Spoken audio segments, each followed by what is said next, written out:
ஜல்லிக்கட்டு நடத்த அனுமதி அளித்து தமிழக அரசை அவசர சட்டம் கொண்டு வரலாம் என உச்சநீதிமன்ற முன்னாள் நீதிபதி மார்க்கண்டேய கட்சி தெரிவித்துள்ளார். அவரிடம் எமது டெல்லி செய்தியாளர் அரவிந்த் நடத்திய உரையாடலை இப்போது பார்க்கலாம். You have said that Tamil Nadu government is entitled to bring out an ordinance in supporting allowing Jallikattu. But earlier Supreme Court has said the earlier ordinance of Tamil Nadu government as null and void on May 14 judgment. What do you want to say on that? It did not mention that unnecessary pain will not be inflicted on the bull during Jallikattu. Because under the Prevention of Cruelty for Animals Act, unnecessary cruelty cannot be inflicted on an animal. So,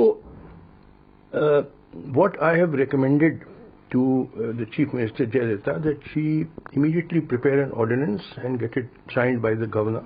Attorney General Mukul Rohatgi has given his opinion to the central government, saying that if you bring out any ordinance, even if the central government is bringing out any ordinance, that will go against the May 2014 judgment. How do you see that?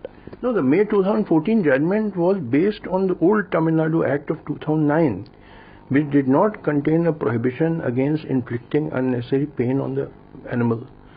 But if you bring a fresh ordinance, then the prohibition in the judgment will no longer apply. And a fresh law can always be made, removing the defects in the old law.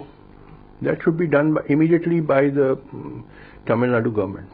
முன்னாள் உச்சநீதிமன்ற நீதிபதி மார்க்கண்டேய கட்சியை பொறுத்தவரை ஜல்லிக்கட்டுவை அனுமதிப்பதற்கான அவசர சட்டத்தை தமிழக அரசை கொண்டு வரலாம். ஆனால் அந்த சட்டத்தில் ஜல்லிக்கட்டுவில் காளைகள் துன்புறுத்தாத வண்ணம் சட்டத்தில் ஒரு சில கண்டிஷன்ஸை நிபந்தனைகளை ஏற்படுத்தினால் இந்த சட்டத்தை உச்சநீதிமன்றமும் தளர்த்தாது, அதையும் தடை செய்யாது என்று தன்னுடைய கருத்தை முன்வைத்துள்ளார். தனது செய்திகளுக்காக புது டெல்லியிலிருந்து ஒளிப்பதிவாளர் பிரதீப் சௌஹானுடன் அரவிந்த்.